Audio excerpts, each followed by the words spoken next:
Y'all gonna hear me from up there? Y'all better brush your teeth.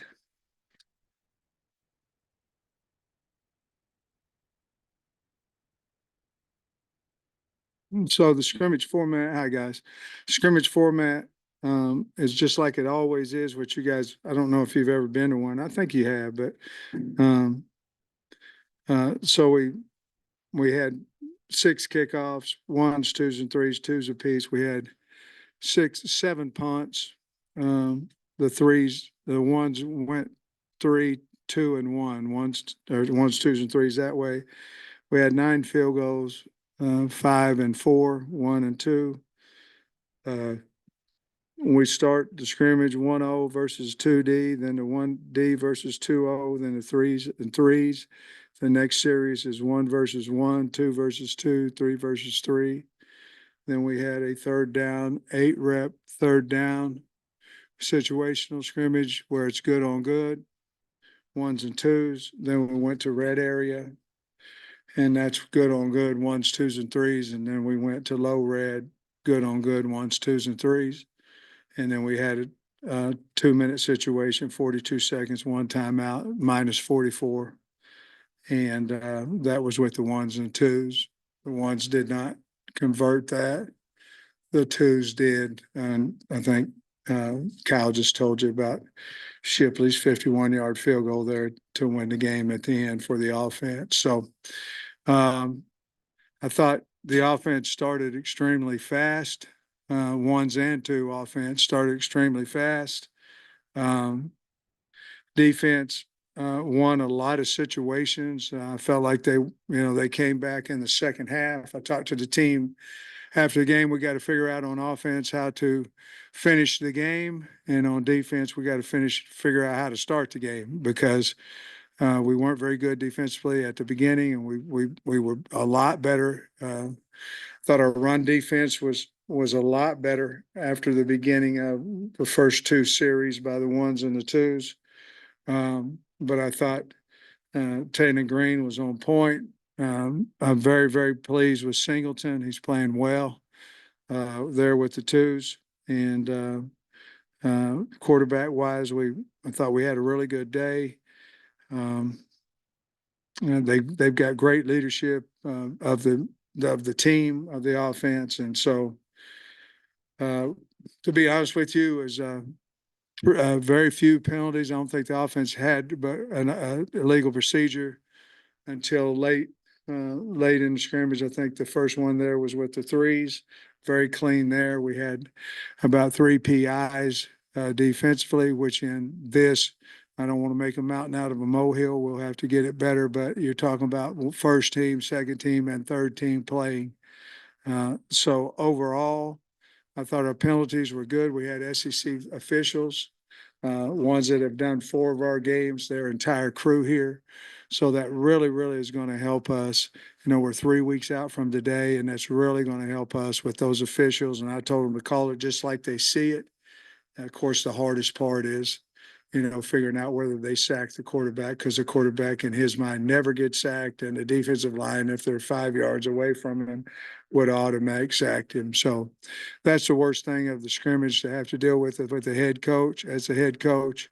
But I thought we got a lot done, and I was very, very pleased. And I think we pretty much came out injury free from what I know right now, guys. I didn't see anybody going over the sidelines with an injury. So that was a great day. You got the total snaps, maybe? In these particular scrimmages, you'll usually get between 130 and 150. So you divide that. Obviously, the threes will get about 30 reps. So you usually get about 50 snaps per guy is what it usually averages in this. You go 12 to 15 in a rack, and if the offense is close down there to scoring, or I'll keep it going. I think we did have the lengthiest rack we had was 19, but that was with the threes. I wanted to make sure that everybody got to play the threes and the fours. So I'm going to guess that the totality of the scrimmage time wise obviously was about 2.5 hours, and then rep wise probably about 150 times. Any Overall thoughts on the run game, and then completely separate from that, have you made advancement on who's going to have the radio thing on defense, Talon and The defense? quarterback will, and then, the Mike linebacker probably will. It depends, what they do.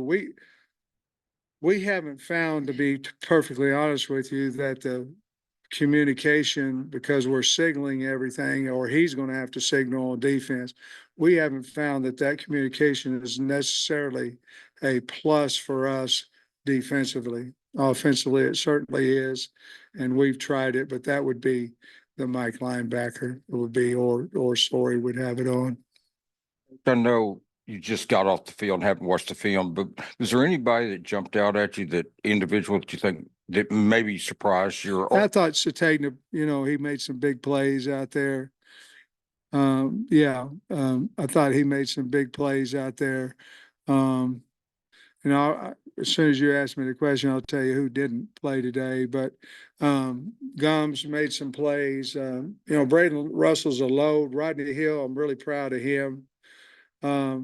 Again, at the beginning of the scrimmage, you could say the offensive line was really doing well, and then situational, and towards the end, you could say the defensive linebackers were, when we tried to run the ball later in the scrimmage, couldn't. Defense really did a nice job when we were trying to run it early. But if you're just talking about people, Jaden Johnson stuck out to me. Our linebacker core stuck out to me. Obviously, Landon Jackson.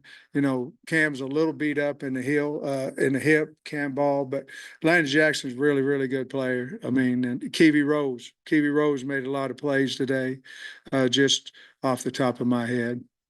Yesterday, the Kiwi's really coming on pretty strong. Is he making a case to possibly push for that other tackle spot? Absolutely. No doubt about it. We're really pleased with those four, those inside guys.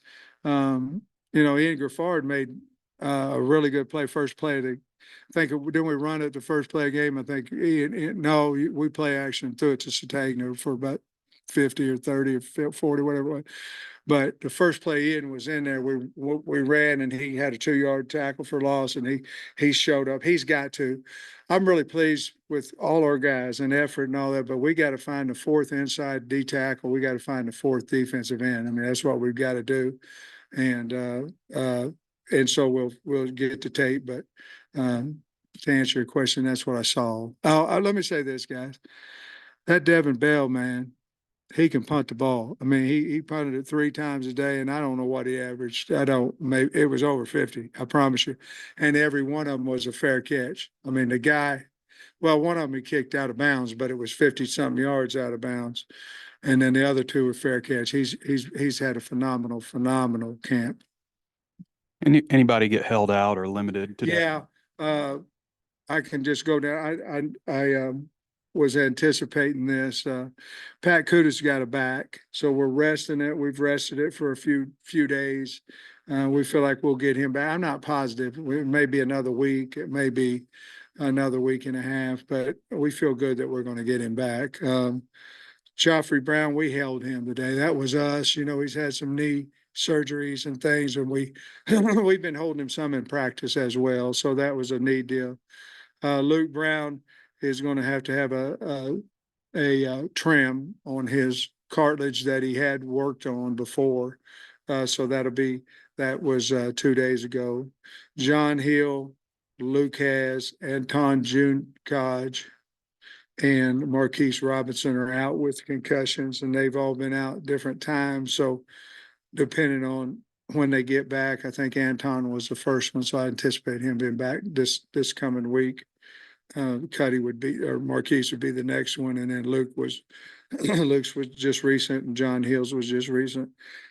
Rashad Dubinion didn't play today because of a knee swelling on his knee. Jaquinta Jackson has his mild ankle sprain. Tyrone Broden, we didn't play him today from turf toe. I imagine some of these guys will be back tomorrow, but we just held them today. Dylan has a back. He'll probably be back tomorrow as well. Jaheim Singletary's got a hamstring, and Vito's got a pull growing muscle. Obviously, we know he's a kicker, so we held him. I don't I don't have any, the longest one that I think is going to be out is Luke Brown because he's going to have to be out for a couple of weeks, but the rest of these guys will be back. I think if we forced half of that group to play today, I think they could have. Did I miss Armstrong? Yeah. Armstrong's got a slight hamstring too. I think they could have played if we pushed them. When I was in high school, I had a hamstring and I had a groin. And I don't know if I'd have got out of the way that damn guy hit me in front of my knee or not. But we didn't play anybody today. We're trying to get better today. And we felt like as a staff that it'd be better to hold these kids, get them back healthy. And then because we still have another scrimmage and some other live reps going on. So we decided to do that. It doesn't sound like many long-term injuries, No, but none of these guys are long term. I'm not worried about any of those guys. And I'll be honest with you, Trey, sometimes in these first scrimmages, you can hold guys a little bit if they're a little not bumped, but if they're, there's some ligament problems that could magnify because of the portal. You got to look at guys, and it's really good. You don't want to put a guy in that's a 2 that you're looking at it the first time against the ones in a live situation. So we looked at it as much as we could as a positive, and I felt like we came out of the scrimmage that way. you mentioned Braylon just a little bit. What has he Yeah. done that you have been impressed with, and what do you think his ceiling is maybe this year? Well, he's going to help us. I mean, he's going to be in the rotation. He's going to help us. He's a good player. He's a hard runner, but he's also faster than what you might think, and he's got a bad to the bone stiff arm. I mean, he's really good with that, and his consistency of hitting the hole hard is what he's got to improve on, and he knows that. He won't be disappointed that I said that. He knows that if he does that, he's going to become a really, really good football player, really good back. We heard the kicking statistics, but just after we've talked a lot about them struggling to kick in the stadium, do you feel like that's gotten better? Man, 8 for 9 today from different places on the field, different. I'm so proud of those guys. I'm proud of Shipley now. I mean, he struggled, last year, not anytime, just in the scrimmages, but to come in there and hit a 51-yarder when the game's on the line today was big. And obviously Scott, or excuse me, you're Kyle, right? Kyle had, told you about the other ones, and none of them were we had one extra point, but then I just kept moving. I moved it everywhere because I know they make extra point. I wanted to see if they could make other distances, and was really proud of all those guys. They competition in anything really helps. And that's what we have. And it's been really, really fun to watch. You said Malachi has been playing well. Just where do you feel like the competition's at with him and KJ? Well, I mean, Malachi's definitely the 2 right now. I mean, there's no, KJ and Boda are fighting it out there to continue to move up on the depth chart. But Malachi's played. I mean, you'll have to ask Taylor about that because he sees him in a different light than I do because he knows all his reads and all that. But I tell you what, he's throwing the ball well. He's getting the ball out of his hand, and he's a terrific runner as well. 2 guys at practice that we've seen bouncing in different positions, Anthony Switzer and Addison Nichols. Did you bounce them around today? I know Addison maybe has been with some guys missing out. You've moved him to guard, but what did you see from them and where did they primarily play today? Guard, he played. Addison primarily played guard. And you asked about Switzer. Switzer played both. He played hog and he played inside, and played with the 1s and played with the 2s. The other day, open field tackle, he's just trying to kill everybody, and I felt like he did a much better job today in space getting guys on the ground. And with Tyrone and Andrew out today, who other than Isaiah, which receivers maybe impressed you? And Taylor, Dozier, that's right. Dozier made some big catches. He catch a couple touchdowns, maybe. Made some big catches in there, and 82. Monte Harrison caught some balls today, and turned up and ran pretty well with it. And of course, who was the one that come wide open on a busted play? Monte, that was him. But he also made a couple stop routes and turned the ball up and made some plays there. He's going to help us. He's a good kid, good young man. Hey, Sam, there was a story yesterday you were quoted about saying you were in favor of these injury reports if they were, mandatory and uniform. What are the benefits of it? Well, I think, some of it is guys, you guys, if a kid's out, okay, and you just say he's out, for me, if I say he's out and that's it, then sometimes, and y'all get frustrated with it because you want to know why he's out. Sometimes I don't want to tell you why he's out, and you understand what I'm saying. Sometimes it's disciplinary reasons. Sometimes it's a death in the family. There's sometimes, you know what I mean? And sometimes he's injured, you know what I mean? So to me, I'm for it because out is just out. And then you go from there. So, and I think the NFL does it that way. And so I'm for it. And I think it will help,